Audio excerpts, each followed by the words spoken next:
este nosso encontro não é uma aula de meditação, nem uma prática meditativa específica, mas eu gosto de me apresentar assim, isto é o que eu faço, e é isto que eu ensino. E o que eu tenho percebido durante esses anos de prática é que se nós queremos criar uma cultura de não violência, nós temos que conhecer com intimidade a nós mesmos. Temos que conhecer com intimidade a nossa mente. Acho que esse aqui está melhor, né? Precisamos conhecer com intimidade a nossa própria mente. Temos que a coisa mais íntima que possamos ter esse corpo e essa mente. E não conhecemos nem o corpo nem a mente. As violências também que nós cometemos contra nós mesmos, por desconhecimento desse funcionamento. Isso é um dos aspectos que eu acho importante de pensarmos. Como eu abuso do meu corpo. Hoje, por exemplo, antes de vir para cá, eu tomei um sal de fruta Zeno. Por que eu tomei um sal de fruta Zeno? Porque eu fiz uma violência contra o meu corpo. Eu não me alimentei de forma adequada, na hora certa. E nós achamos que isso não é violência, é uma violência. Eu estou me ferindo. Por quê? É importante isso. O nosso corpo, ele é de onde nós podemos pensar, agir, escrever, cuidar de pessoas, cuidar de nós mesmos, né? E como é que eu cuido desse corpo? Eu acho que ele não me pertence, que eu posso tratá-lo de qualquer maneira. Aí nós aprendemos a prestar um pouquinho atenção. O que é este corpo? E essa mente? Do que eu alimento o meu cérebro? Que tipos de informação eu coloco em mim que vai fazer isso aqui ser estimulado? Eu acho tão maravilhoso hoje a ciência, a neurociência, falando da neurogênese, né? Da possibilidade do cérebro de criar novos neurônios, novas conexões. Tem uma pesquisa que eu li há pouco tempo, num livro sobre mente saudável em corpo saudável, né? Sobre a necessidade de atividade física. Esse é um pesquisador que ele fala, pessoas acima de 60 anos têm que fazer 30 minutos de atividade física 6 dias por semana se querem evitar a demência senil. Olha que interessante. Para evitar Alzheimer. E uma das pesquisas que fizeram foram com irmãs religiosas em Massachusetts, e essas irmãs, a maioria delas vivia mais de 100 anos, saudáveis, perfeitas. E uma delas morreu com problema cardíaco, morreu com 87 anos, e elas sempre entregavam o corpo à ciência, que eles abrissem e vissem como é que eram elas por dentro. E eles foram abrir essa irmã e abriram o cérebro e descobriram que ela tinha Alzheimer, que ninguém nunca soube. Porque as áreas do cérebro que foram prejudicadas pelo Alzheimer foram compensadas por outras áreas. E ninguém nunca soube que ela tinha Alzheimer. Porque ela nunca parou, ela nunca se aposentou. Ela continuou sempre estimulando o seu cérebro com a leitura, com as tarefas, com ensinamentos, e estimulava também o seu corpo com caminhadas. Então, isto veio corroborar com a pesquisa que estava sendo feita da neurogênese. De que o nosso cérebro, nós sabemos disso, né? A pessoa com deficiência visual, ela vai acabar desenvolvendo uma capacidade de tato, audição, olfativa muito maior do que uma pessoa que tem todos os sentidos funcionando. O que nós colocamos em nosso cérebro? Essa coisa linda, maravilhosa. Sua Santidade fala, e eu repito, ela é incessante e luminosa. A mente é incessante e luminosa. Por que eu vou enchê-la de sombras e fantasmas? O que é isso que me faz maltratar a mim mesma? E, portanto, a quem me cerca. Quando nós estamos num estado de amorosidade e plenitude, somos muito gentis uns com os outros. Mas quando não estamos assim, nós somos rudes, secos, agressivos. Porque está faltando alguma coisa aqui. E nós projetamos ali, falta lá. Na verdade, toda a prática do Zen é esse olhar a si mesmo. Tem uma frase que eu gosto muito, nosso fundador no Japão, século XIII, chamava-se Eihei Dogen. E ele queria escrever 100 capítulos, ele acabou morrendo antes de escrever os 100 capítulos, mas uma frase dele que é muito famosa, de um capítulo inicial dele, jovem ainda, que chamava Genjo Koan, o Koan, o riddle, o questionamento da vida diária. Ele dizia, estudar o caminho de Buda é estudar o eu, com letra maiúscula, é estudar a si mesmo. Nos Estados Unidos, nós dizemos estudar the self, mas o self com S grande. Ele vai estudar a si mesmo, é esquecer-se de si mesmo, esquecer-se do eu menor, esquecer-se do nosso egoísmo, daquilo eu em primeiro lugar. Esquecer-se de si mesmo, ele dizia, é ser iluminado por tudo que existe, por todas as circunstâncias. É abandonar corpo e mente seu e dos outros. É a transcendência do corpo e da mente. Transcendência de corpo e da mente não quer dizer apagar nem matar, né? É ir além, um passo a mais. E nenhum traço de iluminação permanece. Se houver traço de iluminação, ainda não é iluminação. Um dos sutras conhecidos é o Sutra do Diamante, em que um monge pergunta a Buda, que é o fundador da nossa ordem, 2.600 anos atrás na Índia, né? Pergunta a ele assim, o ser iluminado sabe que ele é iluminado? E ele diz não, porque se ele se achar iluminado, se ele se achar diferente dos outros seres, ele não é iluminado. Ele acabou de entrar na dualidade e perdeu a iluminação. Então, quando a gente fala de violência, e a gente fala de violência, dessa violência silenciosa, é quando nós vivemos a dualidade e a separação do eu e o outro. Esses outros seres que eu desconheço, não sei quem são, que eu não consigo dialogar com eles são tão estranhos. Eu estou criando a dualidade. Eu estou violentando alguém, porque eu não estou acolhendo, reconhecendo a semelhança comigo. Não somos iguais, isso é uma maravilha, sabemos disso. Cada um de nós é único, essa é uma joia, né? Não há dois seres iguais. Que bom, que bonito. Mas somos semelhantes. Nós reconhecemos ao olhar para alguém se está feliz, se está infeliz, se está alegre, se está triste. A não ser que eu esteja tão envolvida no meu drama pessoal que eu não vejo ninguém, eu só vejo a mim mesma. Se eu estou fechado em mim mesma, eu não vejo ninguém. E eu só vejo reflexos de mim mesmo nos outros. E as partes que eu não gosto de mim, então, essa eu odeio nos outros, né? Então, o nosso trabalho, o trabalho de Zen, de meditação, é um trabalho de autoconhecimento, de sentar-se e observar-se. Geralmente sentamos em frente a uma parede branca, sem estímulos, não há música, não há nem essas poucas palavras que eu disse para vocês no começo, de perceba a sua respiração, não falamos nada. Sente-se, observe. Entre no observador, na observadora de si mesmo e da realidade. E vamos perceber como temos em nós tanto ranço do passado, tanto ranço de uma cultura na qual fomos criados, que é violenta. E nem percebemos isto.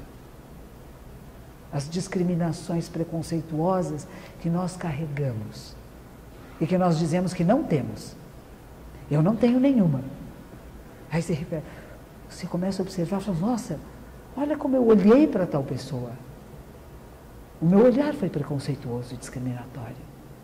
Olha como eu falei de tal pessoa. Mas se eu não estiver observando, eu não percebo. E eu vou mantendo uma sociedade violenta em coisas pequenas no meu dia a dia. Não precisa ser grandes coisas, né? É na maneira pequena do olhar, de cumprimentar.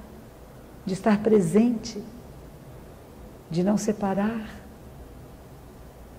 Eu trouxe algumas coisas. Tem uma aluna que ela trabalha muito com a cultura de paz. Vocês devem saber, ahimsa é uma palavra indiana que é usada para não violência. E Mahatma Gandhi é o grande pregador dessa não violência, uma pessoa que faz mudanças sociais, políticas, econômicas, baseado em movimentos não violentos, né? Então não vamos agredir, não vamos responder à violência com violência, mas vamos ter transformações. Porque quando a gente fala de não violência, a maioria das pessoas acha que então é um pacifismo, eu vou meditar. O mundo está violento, eu sento e medito, eu fico bem e o mundo muda. Não, não muda. A minha visão do mundo muda, porque a minha maneira de me relacionar com o mundo muda. Então, nesse sentido, o mundo muda. Mas as violências continuam ocorrendo. Eu posso interpretá-las de outra forma. Aliás, tem um texto interessante que eu li recentemente, tem a Karen Armstrong, ela foi uma freira católica, hoje em dia ela é uma antropóloga e é uma estudiosa de várias tradições religiosas, e ela escreveu um livro chamado Buda, bem interessante. E quando ela fala sobre a Sangha de Buda, que é a comunidade budista, ela diz assim, ele não estava criando um grupo de pessoas que quisessem fazer mudanças sociais, econômicas e políticas. Embora isso ocorresse, essa não seria jamais a sua intenção, porque o seu propósito não era lidar com as coisas do mundo. Mas à medida que alguém se transformasse, o mundo se transformava. E ele acolhia pessoas de todas as castas. Não porque ele quisesse fazer uma mudança de castas, mas porque abriu nele o coração da compaixão e da sabedoria. Abriu o olhar de percepção do não outro, que é o mesmo do não eu. Enquanto tem um eu muito forte, muito briguento, existe o outro que se opõe a mim. Quando eu transcendo este eu, quando eu me torno mais flexível, eu não tenho verdades a lutar e a matar por elas. Quando eu era muito jovem, trabalhava no Jornal da Tarde, e passamos por um momento de ditadura militar, e colegas meus foram sair para a clandestinidade, etc., né? E meu pai, ele dizia sempre para mim, o exemplo que você deve ter na vida é Galileu. Eu falava, mas por que Galileu? Disse assim, porque Galileu, quando disseram para ele assim, você tem que dizer que a Terra não se move, senão nós te matamos. Ele disse assim, tá bom, ela não se move, mas move. E baixinho, move, mas não move, não move. E permaneceu vivo. Então ele dizia que a revolução maior não é matar nem morrer, mas é viver por aquilo no qual você acredita. Viver sendo essa transformação que você quer na realidade. Então você não tem que ferir ninguém, você não tem que lutar pela verdade. Uma vez foram falar com Buda, e esse senhor ele era sempre questionado, e foram questioná-lo dizendo assim, nós viemos aqui discutir a verdade com o senhor. Diz que maravilha, não haverá discussão. Se a verdade vai ser manifesta, ninguém vai poder discutir. Porque ninguém discute a verdade. O difícil é fazer, com palavras, nós termos a percepção da verdade. Por isso que muitas vezes alguém chegava para um monge e dizia assim, qual o ensinamento básico do budismo? Ele, na hora que eu falar já saiu a experiência. A experiência do agora, do instante. E nós perdemos isso tanto, porque a gente está no antes ou no depois. E a gente vem desse antes, carregado, como eu digo, daquelas coisas que vieram desde intrauterino, como dizia Zilda Arnes, né? A violência intrauterina, da mãe que teve raiva de estar grávida, que batia no ventre. E isso não acontece só nas periferias da cidade, não acontece com as pessoas que são pobres, como a gente costuma querer separar. É do ser humano. Nós podemos ser anjos ou demônios. E em vez de ficarmos apenas julgando que monstro aquele ser, perceber, eu, ser humano, sou um monstro também. Mas o que eu estimulo em mim? Então eu não me excluo disto. Eu não me excluo dos crimes e das monstruosidades. Há um monge que é um poeta que mora nos arredores da França, ele é vietnamita. E quando ele fala da compaixão, ele diz: a compaixão é o estuprador e a jovem que foi estuprada, ambos. Se nós começarmos a dividir o mundo entre o bem e o mal, nós estamos em maus lençóis. Porque entre o negro e o branco existe inúmeras tonalidades de cinza e que nós ignoramos. Então, o mundo não é dividido entre a força do bem e a força do mal, brigando e lutando. Existe um momento em que os opostos estão unidos, né? Absoluto e relativo, nós dizemos, funcionam como uma caixa e a sua tampa. E conhecer com intimidade este funcionamento da nossa própria mente. Ela vai um pouco além da minha história pessoal. Eu não sei se estou certa dizendo isso, mas eu costumo pensar que as práticas meditativas, elas são como um corte na vertical. E nós podemos trabalhar com a psicanálise, com a psicologia, em camadas horizontais. Essas camadas horizontais, elas chegam nessa verticalidade. Mas as práticas zen budistas não têm uma preocupação com a horizontalidade, mas sim com penetrar no que nós vamos chamar a essência do ser, a essência do eu, que é o não eu, que é a transcendência do eu e do outro, que é a percepção que teve Shakyamuni Buda no seu momento de iluminação, quando ele diz: eu e a grande terra e todos os seres, tudo que existe, juntos, simultaneamente, nos tornamos o caminho. Não tem um eu que me tornei um caminho e os outros não. Não tem um eu que é sábio e iluminado e os outros não. É a inclusão total e absoluta. Esta é a proposta das nossas práticas para uma cultura de não violência. Desenvolver uma capacidade de percepção clara de si mesmo como a vida da Terra. Somos a vida da Terra. Não viemos de fora, não vamos para fora. Não tem para onde ir. E estamos girando aqui junto com este planeta e somos o tempo.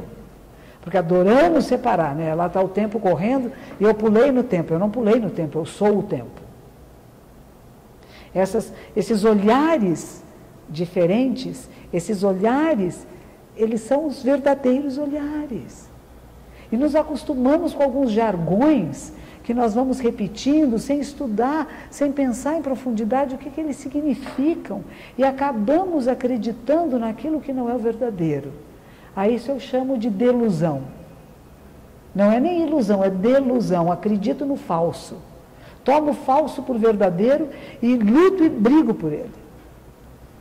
Falando desta minha amiga, minha aluna, minha amiga, que ela juntou várias palavras.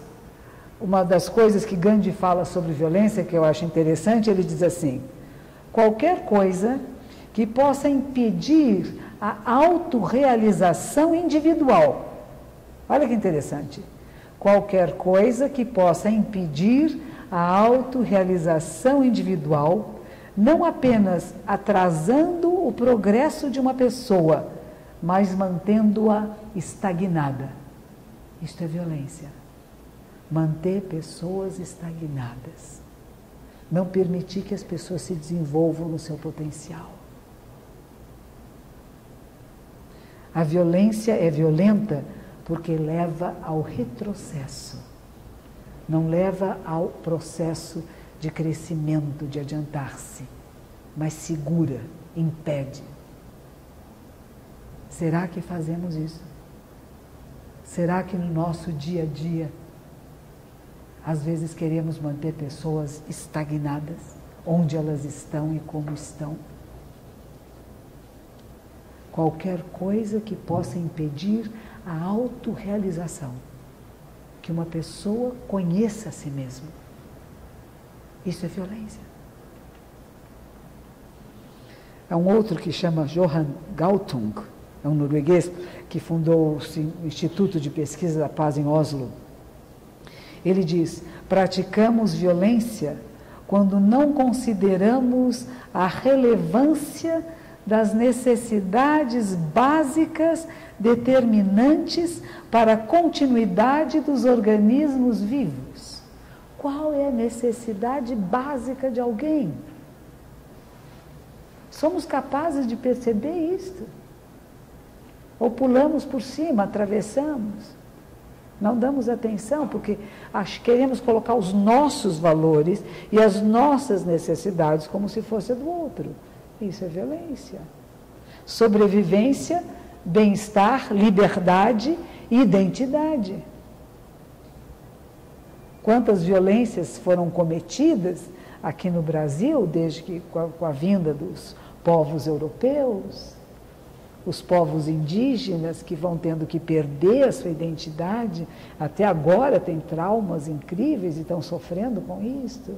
Temos que aceitar outros valores, outras maneiras. Mais tarde, quando veio a escravatura, que coisa medonha, né? Que nós todos tivemos uma participação nisto, porque nossos ancestrais estavam fazendo isso. Nós estávamos lá, como eles estão aqui agora em nós. Mas a diferença é o que nós fazemos com essas informações. Nós não podemos repetir aquilo que nós achamos que não foi digno de um ser humano, não foi ético, não foi coerente com princípios de paz, de não violência. Não permito que você manifeste a religião que você escolheu, porque eu acho que ela não presta. E aí começaram a esconder, a misturar, daí vem a Umbanda, né? Vamos fazer o sincretismo, vamos esconder as nossas deidades, as nossas entidades atrás dos santos que vocês reconhecem. Será que nós ainda não fazemos um pouco isto no nosso dia a dia, com filhos, maridos, irmãos, parentes, pessoas com quem trabalhamos? Tente fazer-me reconhecer o que você está escolhendo para a sua vida. Procure transformar para a minha linguagem. Nós estamos falando de países com línguas diferentes, que têm maneiras diferentes de pensar. É fascinante, tem mesmo, né? Quando a gente fala inglês, parece que a gente vira outra pessoa. Se vai falar francês é outro, alemão é outro, português é outro, brasileiro é outro. Não somos nem iguais ao povo de Portugal. E mesmo nos nossos Brasis, quantas diferenças existem, até na escolha das palavras, na gestualidade, que revela uma maneira de pensar que é diferente. Mas todos seres humanos, todos querendo ser felizes, todos querendo ter essa completude, essa realização. As pessoas se esquecem, né? Que nós temos que questionar o que é a vida, o que é a morte, o que estamos fazendo aqui, para que serve isto. As pessoas querem encher esse buraco, né, com comida, bala, bebida, gritaria, piada. Mas a questão está lá, ela está pulsando. E nós temos que acessar. Porque a nossa mente, ela tem essa capacidade de acessar a sabedoria perfeita. E ela precisa ser estimulada nessa direção. Não estimular nessa direção é violência. Eu quero deixar você bobinho aí, não questione nada. Vai comprar uma roupinha ali, fique alegre. Você está triste? Olha aqui um dinheirinho para você comprar uma roupa. Não tampa o buraco. Isso é violência. E nós achamos que não é. Está agradando, está fazendo o que a pessoa precisava, não o que ela precisava. Qual é a necessidade verdadeira? Uma vez uma jovem veio falar comigo e disse que ela estava muito, era uma adolescente, tinha 15, 16 anos, que ela estava muito triste que o pai começou a falar muito mal da família da mãe. E que ele dizia, sua mãe não, a família da sua mãe é uma porcaria, que gente horrorosa. Ela disse, mas são minhas tias, eu gosto delas. Eu disse, fale com seu pai. Não, mas meu pai é um homem muito sério, ele é muito importante, ele é um grande empresário, ele não tem muito tempo comigo. Eu falei, mas não é seu pai, não está te incomodando? Fale com ele. E ela relutou muito e final da verdadeira dele, que não está sendo atendida, que ele está ficando tão ranzinza com a família da mãe. Está sem dinheiro. Problemas, homens com problemas financeiros ficam meio assim, né? Meio bravos com todo mundo, né? Está sem dinheiro, está tendo dificuldades nos seus negócios? Arranjou uma Uma mulher sedutora, viu outra, ficou seduzido. A de casa fica feia, né? Eu tenho uma mulher que me interessa, eu vou me sentir culpado se eu não disser que a de casa não presta. Mas nós podemos amar 2, 3, 10 pessoas ao mesmo tempo. E a de casa não fica feia. Eu falei, converse com ele. Ele não precisa ter um relacionamento pessoal, íntimo com outras mulheres, que ele possa se sentir atraído, mas sentir atraído não é crime, é natural, é da nossa espécie. E eu sei que ela conversou com o pai e voltou maravilhada, porque ele percebeu o que ele estava fazendo, ele não percebia. Ele estava sendo violento, agressivo, grosseiro e não percebia. Na hora que a filha, que nunca teve uma conversa com o pai mais íntima, foi dizer, pai, o que é isto? Por quê? Posso ajudá-lo? Ele percebeu. Como é que nós podemos ser elementos de facilitar essa percepção ao outro? E não é uma imposição, não é forçar. A gente fala que compaixão é igual meios expedientes. Que meios lúdicos nós podemos usar? Uma vez uma jovem que trabalhava comigo, ela tinha a chave do apartamento do namorado, nós éramos todos jornalistas, e ela chegou na casa dele, ele estava na cama com outra moça. E ela ficou muito brava, ficou ofendidíssima, irritadíssima, e ela foi na geladeira, pegou ovos e quebrou ovos dentro dos sapatos deles. Porque ela disse assim, o que eles fizeram é tão pegajoso e nojento, como você acordar de manhã e pôr o pé dentro de uma coisa melequenta que nem ovo. Eles são amigos até hoje. Ela não se casou com ele, o relacionamento íntimo cessou, mas são amigos até hoje, porque ela teve uma solução lúdica, ela não pegou uma arma, não deu um tiro, nem saiu furiosa, rangendo dentes e resmungando e reclamando. Aliás, de resmungar e reclamar, eu gosto muito da regra que me disseram, que é 34 de São Bento, que é proibido o murmúrio, até mesmo o murmúrio correto. Vocês reclamam? Resmungam? Da vida, da cidade, da política, do país, do psicanalista, não é? Nós reclamamos, resmungamos incessantemente. Imagine você conseguir cessar esse murmúrio interno. Não significa que tudo vai ficar cor-de-rosa, né? Está tudo maravilhoso. Não. Eu tenho que ver a realidade assim como ela é. E procurar meios hábeis de ação que transformem. Então, eu vou falar com a pessoa certa, na hora certa, de forma adequada, para que haja mudança. E vou falar com amorosidade, com respeito. Porque eu vou aprender as minhas emoções. A raiva que leva à violência, eu posso transformar a raiva em compaixão, em compreensão. E aí eu não vou agir de forma violenta, eu reconheço a raiva em mim, ela é minha, não é o outro que me provocou a raiva, é uma das coisas que vem no kit ser humano. E alguma coisa que às vezes a gente deixa lá no sótão ou no porão, e alguma coisa vem e faz com que ela venha na sala de visitas. Mas se eu não a quero na sala de visitas, eu dou colo para a minha raiva, eu não finjo que eu não tenho. Eu não mascaro o que eu sinto, eu sinto. Eu digo, isso é raiva, e faz parte do kit ser humano, faz parte da minha natureza. Só que agora eu digo, vem cá minha raiva, descansa, fica bem, respira a raiva, põe ela para dormir, mas age, não com a raiva, age com a inteligência, com a sagacidade, para que haja mudanças. Então, nós não estamos respondendo à violência com violência, mas com não violência.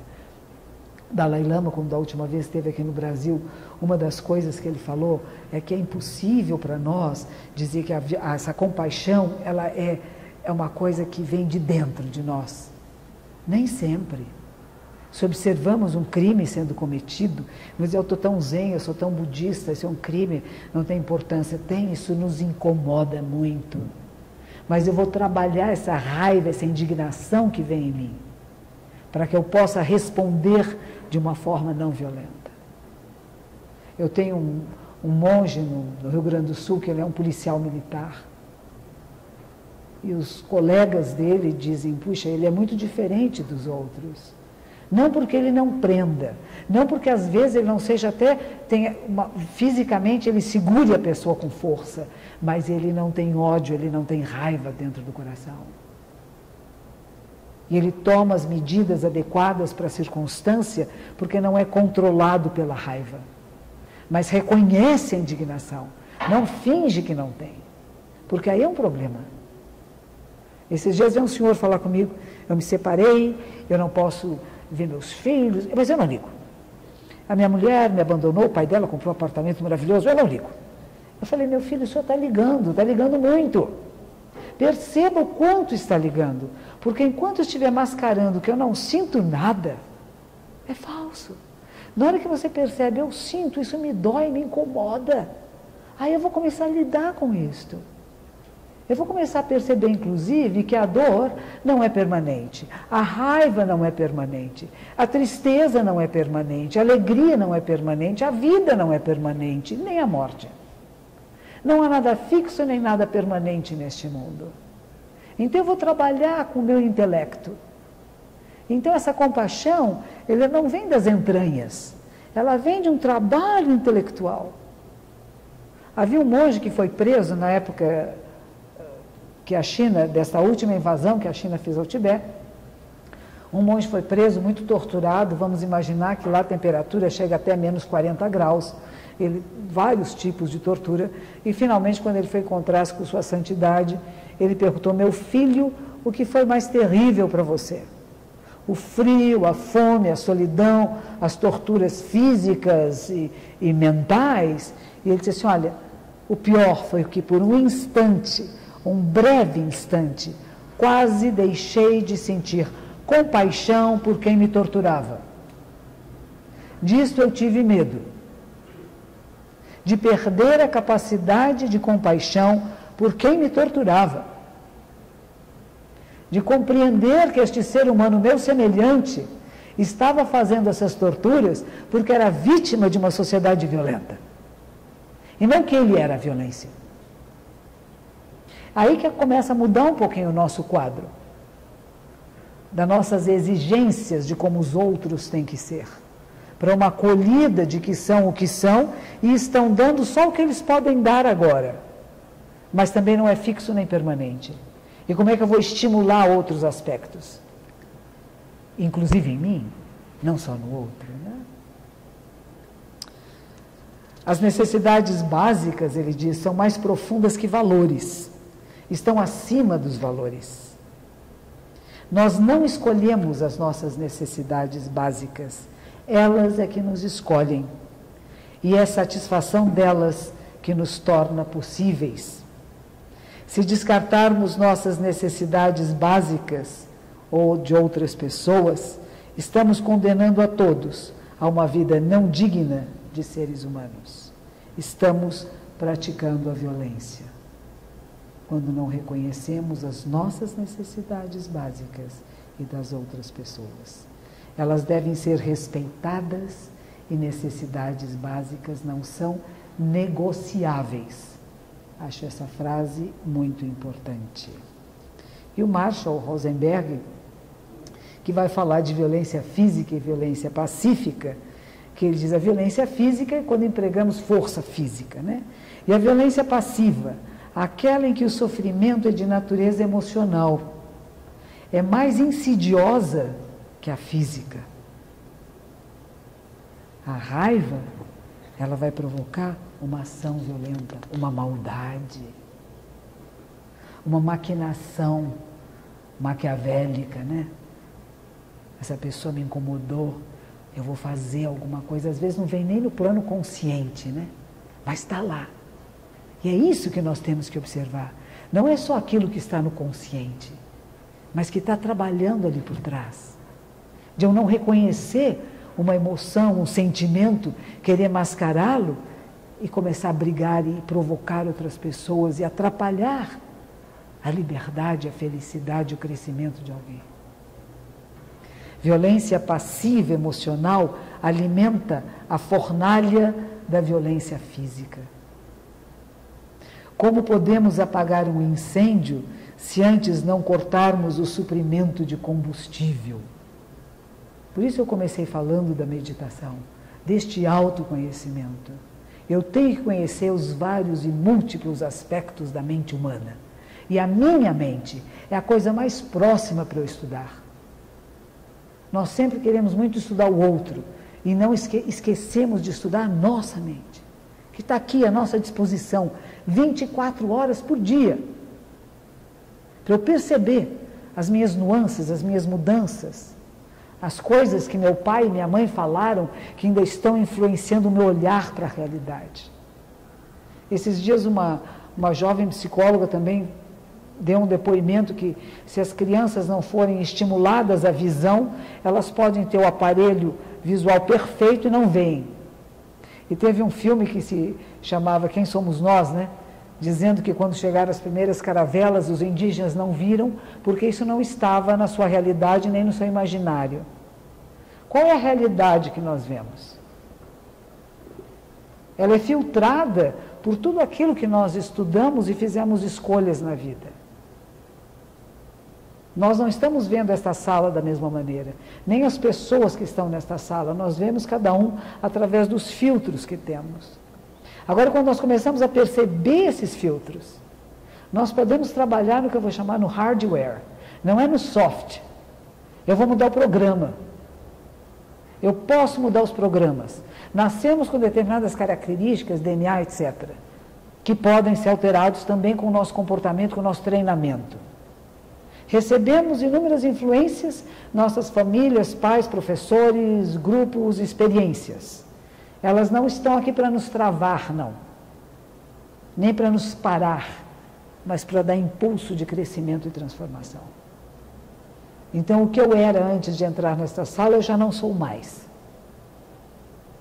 Porque vocês me modificaram. Porque a vida me modifica a cada instante. Então eu não tenho um eu que eu fico segurando, dizendo eu sou assim, não posso mudar, hein?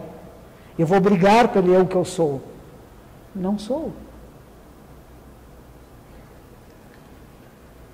Cada um à sua medida tem a possibilidade de agir e criar aberturas no sistema de violência, descolar-se dele, reconhecendo o outro ser humano como seu semelhante. Combater a violência é uma atitude de manutenção. Identificar formas não violentas de responder é atitude inovadora, requer disposição interna, requer clareza. Não é fácil.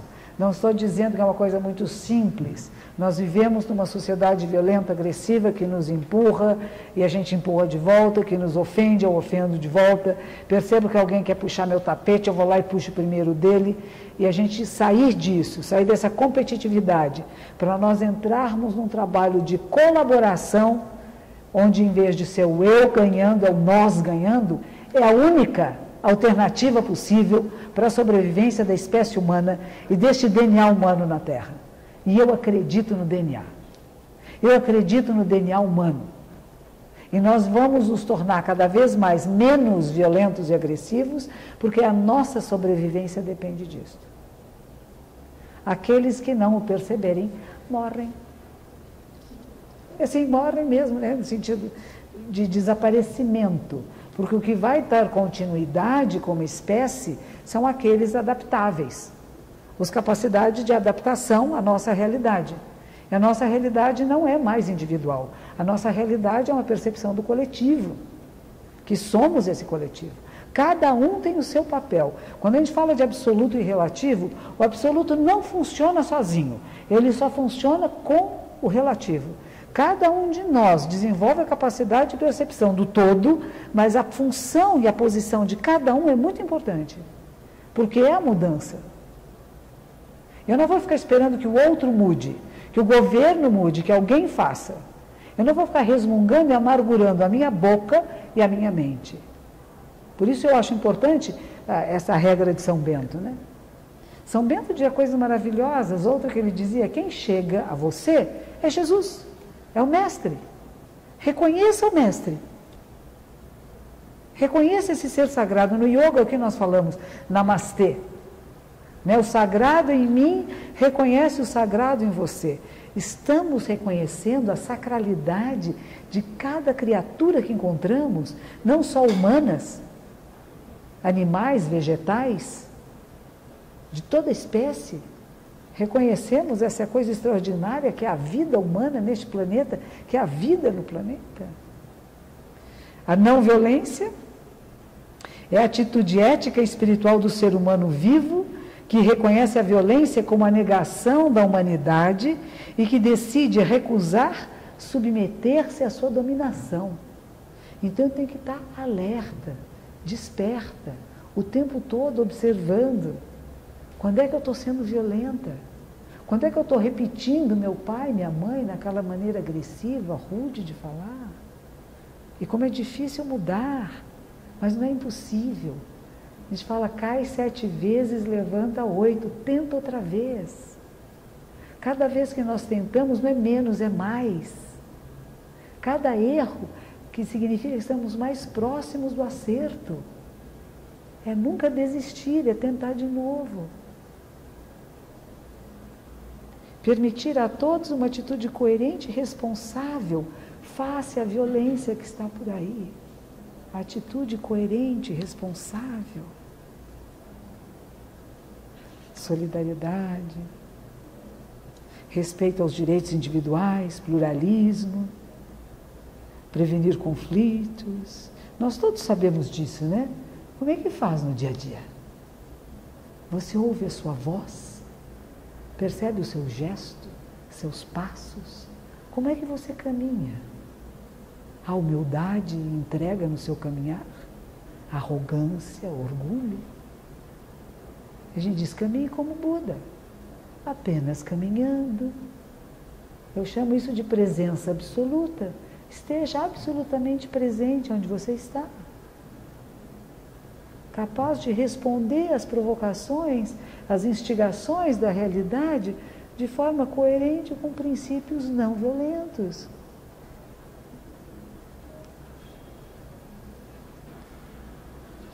Eu acho que 5 minutos. Deixa eu ver o que mais que tinha aqui que eu achei. Ela me mandou muitas coisas. Reishin. Mudar o modo de sentir, mudar o modo de pensar, mudar o modo de falar e mudar o modo de agir.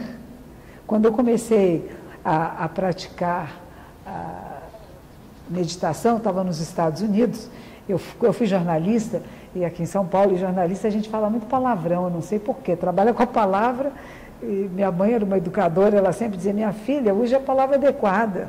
Por que pôs palavrão aí no meio? Eu achava lindo, né? Porque afinal era uma mulher liberada, né? Eu falava tudo de toda maneira. Aí eu fui morar na casa do meu professor, um monge japonês, e esse monge japonês nunca soltou um palavrão. Ele era extremamente educado na sua maneira de falar, ele era casado com uma norte-americana, ninguém naquela casa elevava a voz, gritava ou falava palavrão, não batia portas, como eu batia quando na minha adolescência, né? E eu resolvi que eu queria ser assim.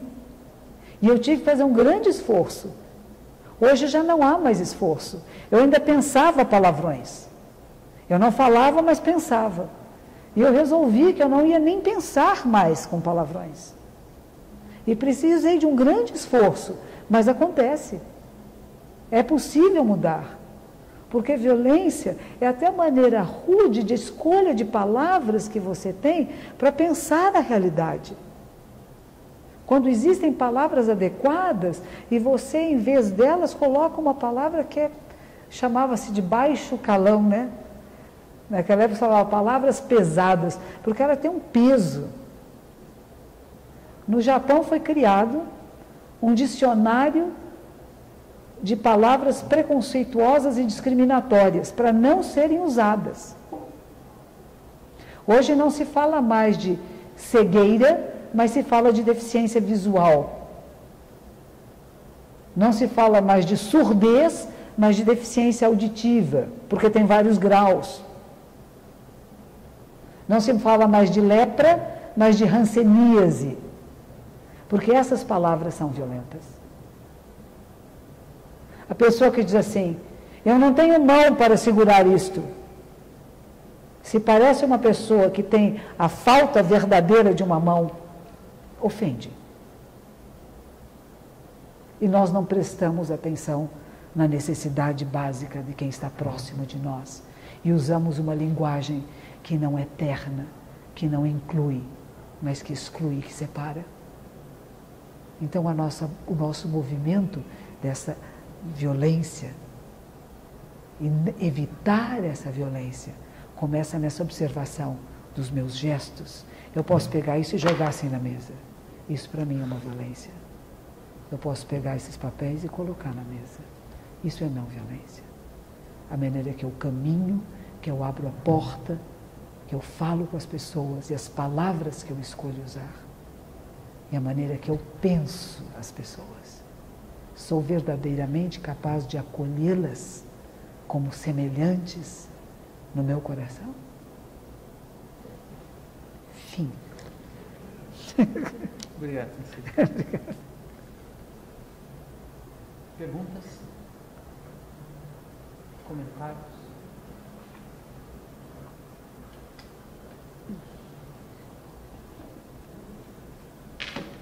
Olha. O único. Mas a gente não conta isso para eles? Conta isso pra eles. Nossa. É um segredo. Ah, nós temos um segredo. E não é violento. Não.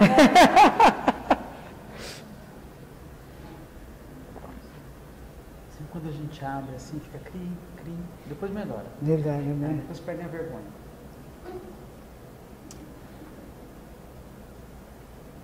Uma vez meu professor nos Estados Unidos, ele recebeu um texto do reitor da Universidade de Komazawa, em Tóquio, que falava sobre a água.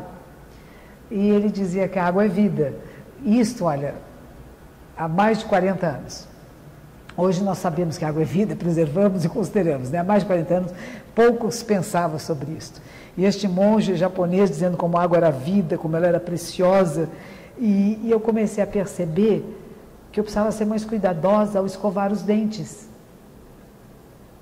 E eu comecei a molhar a escova e desligar a torneira.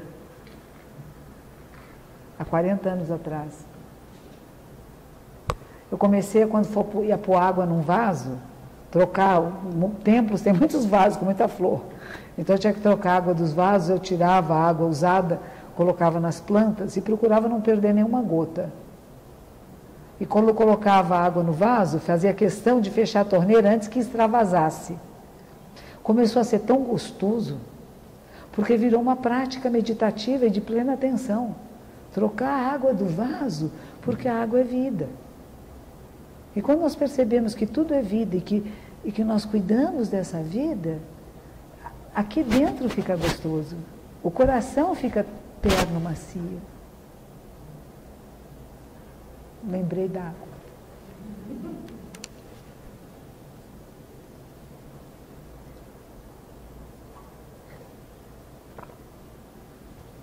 Nossa.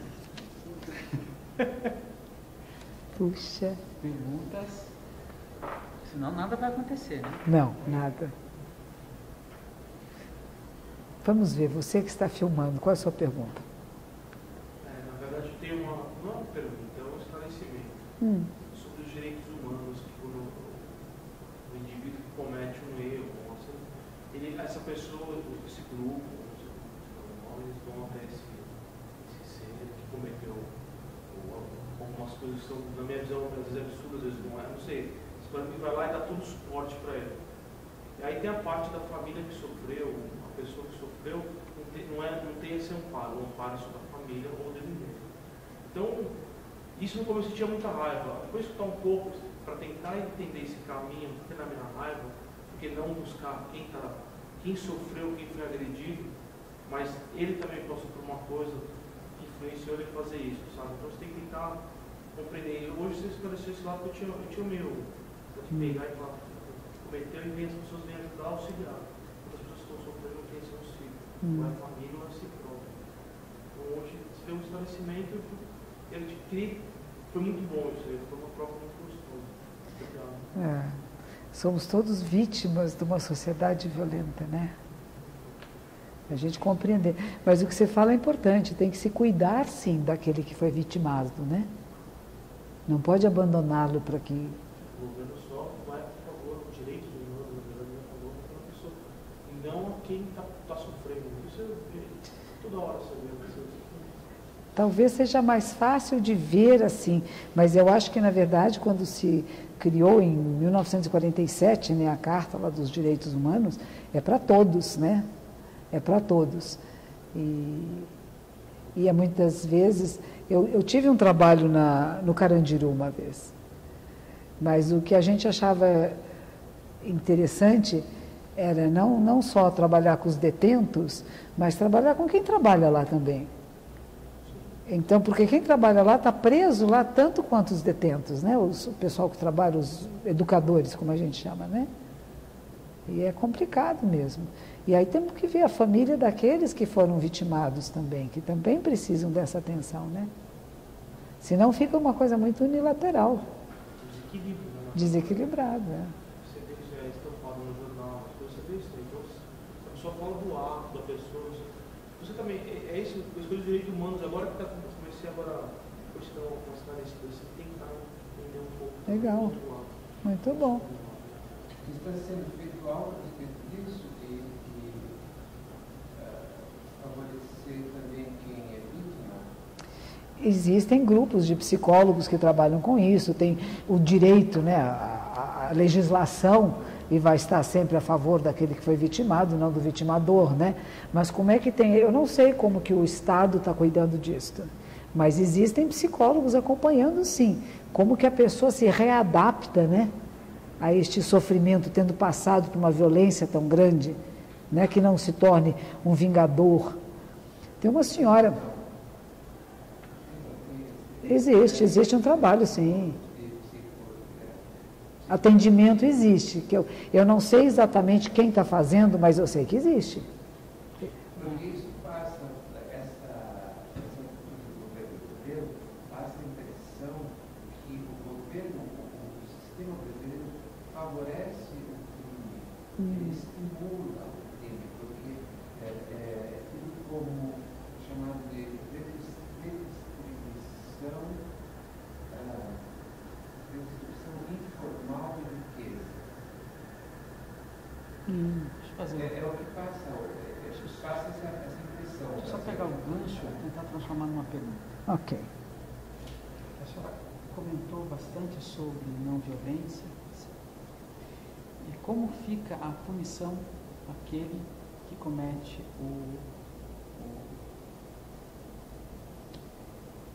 A violência. a violência, né? Ou punição, ou readaptação, tem várias vertentes aí, né? Porque uma parte, talvez, que possa ser entendida do discurso da não violência é a não... aquele que cometeu a violência, então nada deve acontecer com ele, não. Porque nós não somos da não violência, então não vamos fazer nada com ele. Estou exagerando aqui na minha pergunta, no meu discurso, só para... Não, o fato da gente trabalhar a não violência e os direitos humanos, etc., ele vale para todos os seres, né? Mas, claro que tem que ter haver punição, claro que tem que haver uma reflexão. É evidente que tem que ser afastado um pouco da sociedade para que possa... Agora, o nosso sistema penitenciário é muito falho. Tem gente demais. Eu tenho um professor, por exemplo, veja que interessante. Tem um médico aqui em São Paulo, que ele tinha um grande amigo que era um lutador de judô.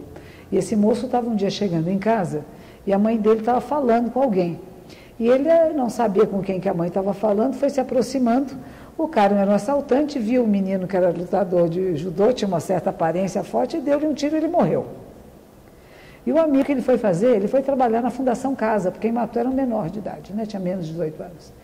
Ele até hoje trabalha na Fundação Casa e ele leva yoga para lá. Porque ele acha que ele só pode salvar o amigo que morreu se ele impedir que pessoas jovens como essa cometam mais crimes. Então ele acha que ele tem que trabalhar com o jovem infrator para que ele deixe de ser infrator. O que ele consegue? Quase nada. Mas ele está lá tentando. É interessante isso, são opções, né? Eu vou trabalhar com alguém que é infrator para que ele deixe de ser infrator. Porque eu acredito na educação, eu acredito na transformação do ser humano. Porque se eu não acreditar que transforme, eu não vou mais ter aula, não vou ler livros, porque nada vai mudar, tudo é como é. E nós humanos percebemos em nós que nós mudamos. Tem pessoas que é mais difícil, não quer dizer que é mais fácil, né? Que escolhem essa tarefa, né? Mas é importante sim que a pessoa seja punida e que saiba que é uma punição. E que compreenda. Eu acho que é mais importante que possa compreender, porque tem aqueles que não compreendem. Aí nós já estamos saindo fora do que é chamado normalidade, né? Tem pessoas que não sentem nada.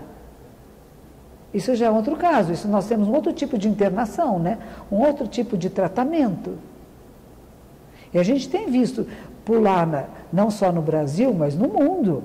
O que aconteceu nos Estados Unidos, matar aquelas criançadas todas, lá o carinha entrar porque ele brigou com a mãe, porque tinha uma arma em casa?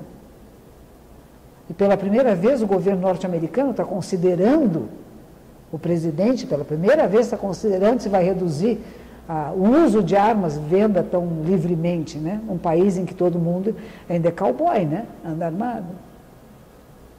O problema de andar armado é que na hora que você está armado e que você não sabe usar a arma, alguém pega e usa de forma errônea. Por isso que se fala de não ter armas, né? Porque não foram todos treinados a andar armados, fazem besteira. Na hora que não sabe controlar suas emoções. E claro que estão sendo cuidadas, né? Aquelas pessoas lá que os filhos morreram naquele incêndio lá no sul do Brasil. As famílias estão sendo atendidas. Porque elas têm que conviver com essa dor.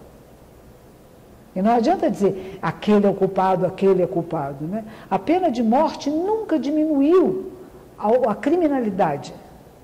Não diminui. Estados Unidos tem um nível mais alto de criminalidade, com pena de morte. Então não é isso, não é a violência que vai acabar com a violência. Agora, como lidar com isso, nós não sabemos. A verdade é essa, nós não sabemos. Nós estamos tentando. Então fazemos tentativas aqui e ali. O que vai funcionar? Como que funciona? Mas eu tenho que perceber em mim a violência que está em mim e procurar trabalhar isto. Teve uma senhora, por exemplo, o filho dela foi atropelado aqui na Vila Madalena, né? Ela é judia, mas frequenta a minha comunidade, porque ela foi falar com o rabino, um dos rabinos que ela falou, e disse para ela, nós colhemos o que plantamos. Está na Bíblia. E ela disse, eu não plantei a morte do meu filho. Eu não estou colhendo o que eu plantei. Eu não venho mais aqui porque eu não admito esse tipo de pensamento. E ela veio falar comigo, se o budismo dizia a mesma coisa, que a lei do karma e que nós colhemos o que plantamos. Eu falei, não é bem assim. Nós estamos vivendo uma época de muita violência, de um desrespeito à vida, de uma desconsideração pela vida. Pessoa que bebe, sai guiando um carro, que toma droga e sai guiando, quer matar alguém. É um crime gravíssimo. Eles conseguiram que se tornasse crime agora. Então nós conseguimos uma mudança, ela não ficou chorando em casa. Ela se reuniu com outras pessoas, um outro jovem que a mãe também, e a irmã foi atropelada também num shopping center desses, eles se reuniram para dizer, isto é crime, e nós vamos fazer com que a lei mude, e vamos fazer com que as pessoas percebam que é criminoso sair embriagado, ou sair drogado guiando um carro. Ainda não está funcionando 100%? Não, mas já é um passo, estamos indo nessa direção. E ela tem todo um atendimento, quer dizer, ela procurou por mim. Ela vem, ela não medita na minha comunidade. Ela vem assistir minhas palestras e ela faz as flores do templo. Todos os sábados ela arruma todos os vasos. É a maneira que ela encontrou, né? De praticar, de estar lá, de estar participando de alguma coisa que lhe dá tranquilidade, que lhe faz bem. Para conviver com a perda desse filho. De uma forma muito violenta. Que a bebida é uma violência. É uma violência para o seu corpo e para os outros. Quando você perde a capacidade da mente lúcida, brilhante, clara de responder à realidade. Então, por que um dos preceitos budistas é não se intoxicar, nem querer intoxicar ninguém? É manter a mente clara, luminosa, brilhante, porque seus reflexos são mais rápidos. E é muito interessante, porque quando ela estava com muita raiva, e no começo ela estava muito indignada com o que tinha acontecido, ela é uma psicóloga. E um dia ela estava tão nervosa que ela começou a tomar calmante. E ela foi guiar o carro com calmante e arrebentou o carro dela inteirinho no ônibus. A vida nos mostra, a gente fala, a sabedoria é ler os sinais do caminho. Aquilo que eu condenei na pessoa que matou meu filho, quase poderia ter feito. Porque eu estava nervosa, eu estava triste, e eu tomei remédios para me acalmar. Aí ela parou de ter raiva deles. Mas sim de fazer um programa de que ninguém ande embriagado guiando o carro. Outra San, aquela senhora que o filho foi assassinado também, né? Hoje ela é uma deputada, né? Ela faz uma campanha. Então você faz uma campanha, você muda, você está cuidando. E não é sozinha. As pessoas se reúnem, né? E a gente não pode esperar só que o governo, como uma entidade separada de nós, fizesse alguma coisa. O governo somos nós. Nós elegemos essas pessoas que estão aí. E cabe a nós provocá-las a uma resposta coerente com nossos princípios. Porque eu chamo de corrupção aquilo que é o coração que está partido, rompido, que não está íntegro. Eu me vejo separado da realidade, então eu vou pegar para mim. Eu vou roubar, vou ter vantagens para mim. Mas quando a pessoa abre esse coração, que é o coração íntegro, o que eu fizer bem para todos, eu estou incluída, minha família está incluída. Mas tem gente que ainda não viu isso. Então, como fazer que vejam? Essa é a pergunta que Buda fazia e que acho que todos nós fazemos. Como fazer com que o maior número de pessoas acorde, desperte, comece a ser mais sábio, mais generoso, mais compartilhando, mais incluindo, mais compassivo. E isto é como fazer. Tem inúmeras maneiras, nós temos que encontrar a nossa maneira de manifestar na nossa vida, no nosso dia a dia. E não dizer que alguém tem que fazer, o que eu faço, né? Como é que eu vou me aproximar da vítima e dizer, estou aqui com você. Se precisar, conte comigo. A vida é dor e sofrimento. A vida é perdas e ganhos. Então não se apegue. Nós todos vamos morrer, mas enquanto isso vamos viver para transformar essa violência, né? Então você dá um propósito e não afunda junto. Não tem jeito, tudo tem jeito. O que você está fazendo a respeito disso? Outra pergunta, agora é a terceira? Terceira. Sim. Quem vai fazer a terceira pergunta?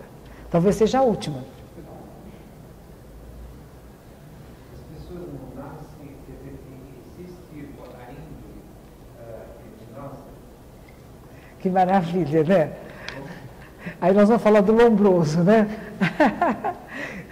Quando eu era criança, minha mãe contava sempre essa história, né? Que tem duas maneiras de pensar. Uma que o homem é bom e a sociedade o corrompe. E o outro que a pessoa já nasce com características criminosas. Eu acho que as duas coisas funcionam. Tanto temos tendências genéticas, né? Que estão em nós, malformações ou boas formações, não sei, como tem também aquelas as experiências da nossa vida. Funciona junto. São malvadinhas. Tem criancinhas que já são malvadinhas. Tem. E a ideia é como é que você treina. Aí você tem que perceber isto e treinar isto. Que nem cachorrinho. Eu tive uma vez uma das minhas fêmeas, ela teve 7 cachorrinhos. Cada um era de um jeitinho que era muito bravinho. O que você faz com o cachorro que é muito bravo, violento? Você não vai prender numa corrente. Você não vai bater nele e ofender ele, porque ele vai ficar uma fera. Você vai deixar ele solto. Você vai dar carinho. Você vai conviver. Ele pode até um dia te morder. Mas você dá a ele uma chance de não ser a fera que ele pode ser. Agora, se eu disser, esse cachorro é ruim, esse cara é ruim, então eu vou fazer ele ficar bom, não é a força que você faz ficar bom.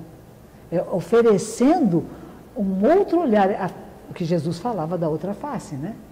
Não é bate demais, é pelo contrário, eu vou te dar uma resposta diferente a essa violência que você está mandando para mim. Agora, tem casos que não são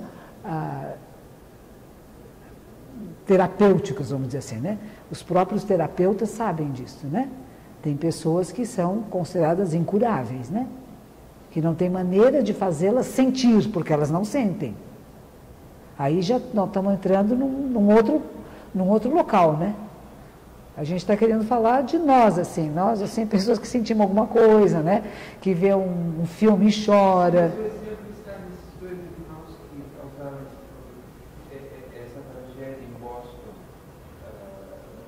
Aí o que teria sido o irmão mais velho, que foi morto, teria sido influenciado, não é? Então ele haveria uma tendência e depois ele conseguiu influenciar o irmão mais jovem, não é?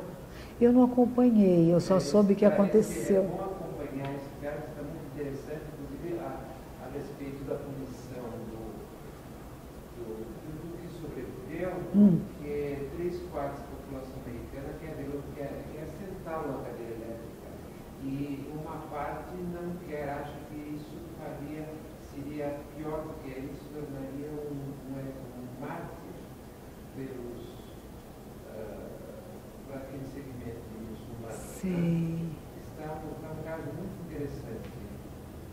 E agora, mais três que foram encontrados, os dois do Cazaquistão e um americano também, amigos dele, eles estão investigando para ver se aquilo voltou ou aquilo foi um ímpeto. É um caso muito interessante, tanto psicologicamente como socialmente. É verdade, eu só soube, eu estava num retiro, e eu só soube, depois que aconteceu, que, imagine jogarem uma bomba numa corrida, né? Na chegada de uma corrida em Boston, né? O cúmulo da crueldade é uma coisa que nessa situação. Esses atos... O irmão mais velho tinha essa índole, né? Os atos terroristas, que nós não sabemos se eles são terroristas ou não, eles são provocados por uma raiva muito grande, né? Então, na hora que eu vou lá derrubar as torres de Nova York, eu quero dizer para o mundo que o meu povo está sendo derrubado e morto. Eu estou me vingando de vocês. Então, eu estou trabalhando com outra coisa, né? Não apenas que eu tenha em mim uma tendência para ser mal, mas eu estou me vingando, porque eu estou vendo tanto mal à minha volta, que eu fico influenciado por isso, e eu quero me vingar de. Por isso que a gente fala, não pode querer vingança, né? A punição, mas não a vingança. Não é? É diferente disso, porque atos terroristas têm acontecido na Europa, em toda parte, né? E essas pessoas não necessariamente são psicopatas. Pode haver psicopatas entre eles, mas pode haver pessoas que foram manipuladas. A ideia, por exemplo, de que se você morrer pela causa, você vai nascer no paraíso, né? E as mães que entregam seus filhos, você fala, pera um pouquinho, né?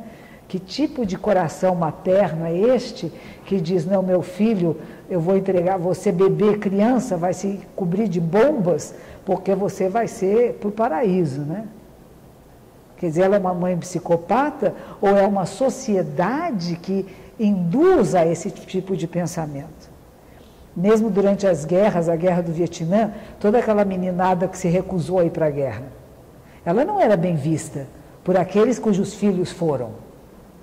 Você está fugindo da sua responsabilidade. E eles diziam, não, nós queremos fazer amor, não queremos fazer guerra, não quer matar ninguém.